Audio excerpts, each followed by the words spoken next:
Hi friends, welcome to my channel. ఈరోజు మనము అనపగింజలు అనపతట్లతో fry ఎలా చేసుకోవాలో చూసేద్దామండి. చాలా టేస్టీగా ఉంటుంది ఇలా చేసుకుంటే. ఇక నేను అనపగింజలు ఒలుచుకొని పెట్టుకున్నాను. లేతగా ఉన్న అనపకాయలని ఈ విధంగా తుంచుకొని యాడ్ చేసుకున్నాను. ఇలా లేతగా ఉన్న అనపకాయలతో ఇలా తుంచుకొని ఫ్రై చేసుకుంటే చాలా టేస్టీగా ఉంటుందండి, గింజలు కలేసుకొని. ఇక నేను ఈ విధంగా నీట్గా తుంచుకొని శుభ్రంగా క్లీన్ చేసుకొని పక్కన పెట్టుకున్నాను. ఇప్పుడు ప్రిపరేషన్ చూసేద్దాం. ఒక గిన్నె తీసుకొని ఇందులోకి మనం ముందుగా క్లీన్ చేసి పెట్టుకున్న ఈ అనపకాయలు అలాగే అనపగింజలు ఇందులో యాడ్ చేసేసుకుందాం. ఈ విధంగా యాడ్ చేసేసి ఇందులోకి సరిపడా వాటర్ని కూడా యాడ్ చేసేసుకోవాలి. టేస్ట్ అయితే అద్దరిపోతుంది, చాలా బాగుంటుంది. ఈ విధంగా వాటర్ని కూడా ఇందులో యాడ్ చేసేసి ఇందులోకి రుచికి సరిపడా చూసుకొని సాల్ట్ని కూడా యాడ్ చేసుకుందాం. సాల్ట్ కానీ రాళ్ళుప్పు కానీ యాడ్ చేసుకోండి. ఇలా ఉడికించుకునే వాటిలోకి రాళ్ళుప్పు అయితే చాలా బాగుంటుంది. ఈ విధంగా సాల్ట్ కానీ రాళ్ళుప్పు కానీ యాడ్ చేసి ఒకసారి మొత్తం కూడా బాగా కలిసేలాగా కలిపేసి వీటిని గింజలంతా మెత్తగా అయ్యేంత వరకు కుక్ చేసుకుందాము. మధ్యలో ఒకసారి కలుపుకుంటూ కుక్ చేసుకోండి. ఇక్కడ చూసారు కదా, ఉడుకుతూ ఉన్నాయి. ఒకసారి మొత్తం కూడా కలిసేలాగా కలిపేసుకొని ఇవి గింజలు అనేది ఉడికాయా లేదా తెలియాలంటే ఒకసారి ప్రెస్ చేసి చూడండి.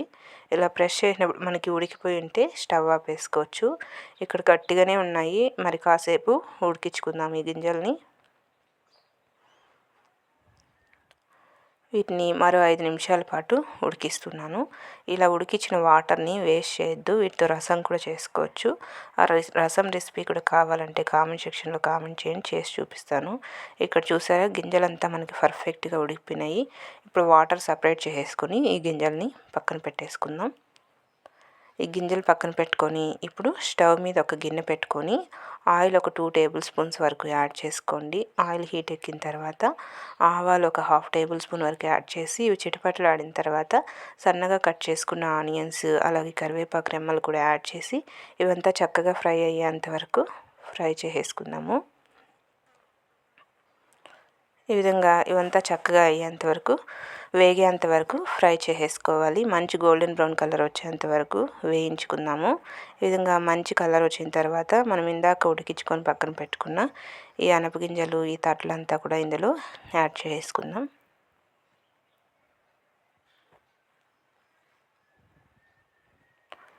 ఈ విధంగా ఈ మొత్తం కూడా యాడ్ చేసి ఇదంతా కూడా బాగా కలిసేలాగా ఒకసారి కలిపేసుకోవాలి.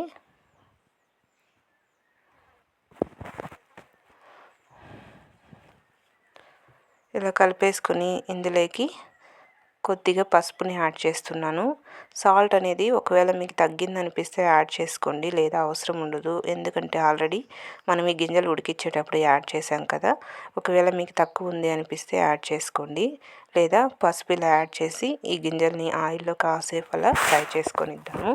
ఇలా బాగా ఫ్రై అయిన తర్వాత ఇందులోకి కొబ్బరి పొడి కానీ లేదా వేరుశనగ గింజల పౌడర్ కానీ యాడ్ చేసుకోండి. నేనైతే వేరుశనగ గింజల పౌడర్ని వేయించుకొని దంచుకొని ఇలా యాడ్ చేశాను.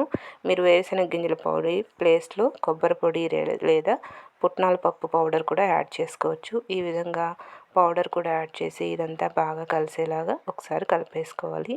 ఈ పౌడర్ అనేది బాగా వేయించుకున్న శనగగింజలు అలాగే ఒక 3-4 తెల్లగడ్డపాయలు లైట్గా ఒక చిటికెడు సాల్ట్ యాడ్ చేసి మిక్సీకి పట్టేసుకోవడమే అండి. కొబ్బరి పొడి అయినా కూడా యాడ్ చేసుకోవచ్చు, లేదా ఉత్త వెల్లుల్లి కారం వేసుకున్నా కూడా చాలా బాగుంటుంది. నేనైతే వేరుశనగ గింజల పొడి వేసి ఈ విధంగా మొత్తం కలిసేలాగా కలిపేసుకున్నాను.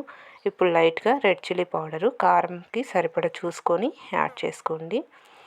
మీరు స్పైసీ ఎంత తినగలరో చూసుకొని దాన్ని బట్టి రెడ్ చిల్లీ పౌడర్ని కూడా యాడ్ చేసుకొని ఇది కూడా బాగా కలిసేలాగా ఒక 2 నిమిషాల పాటు అలా వేయించుకొని స్టవ్ ఆపేసుకొని వేడి వేడి రైస్లోకి సాంబార్ రసం ఇలాంటి వాటి సైడ్ డిష్గా పెట్టుకొని తిన్నా, రాగి సంగటిలోకి రసంతో సైడ్ డిష్గా పెట్టుకొని తిన్నా చాలా బాగుంటుంది. మీరు కూడా తప్పకుండా ట్రై చేసేయండి. Okay friends, bye.